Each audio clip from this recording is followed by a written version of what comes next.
বন্ধু, আপনি কি জানেন এমন এক মন্দির সারা বছর বন্ধ থাকে, শুধুমাত্র এক সপ্তাহের জন্য খোলা হয়। এই মন্দির না সোনা দিয়ে না রূপা দিয়ে বানানো এবং হিন্দু ক্যালেন্ডারের অনুযায়ী শুধুমাত্র দীপাবলির সময় মাত্র এক সপ্তাহের জন্য খোলা হয়।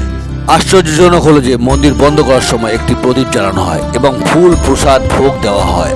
আশ্চর্য হলো যে আরও তার থেকে বেশি এক বছর অপেক্ষা করার পর মন্দির যখন খোলা হয় তখন ভক্তরা দেখতে পায় প্রদীপ একইভাবে জ্বলছে এবং ফুলের মালা তরতাজা হয়ে আছে। আরও আশ্চর্যজনক ঘটনা হলো যে মন্দিরে একটি পাথর আছে যা প্রতিদিন ইঞ্চি ইঞ্চি করে মূর্তির দিকে এগোতে থাকে। বলা হয় যখন এই পাথর মূর্তির কাছাকাছি পৌঁছে যাবে তখন নাকি কলিযুগের সমাপ্তি ঘটবে। হ্যাঁ বন্ধু, এই মন্দির হাসনাবাড়া মন্দিরের নামে খ্যাত, কর্ণাটকে অবস্থিত। বন্ধু, আপনি যদি এই মন্দিরকে চেনেন, like, comment and share and subscribe করবেন।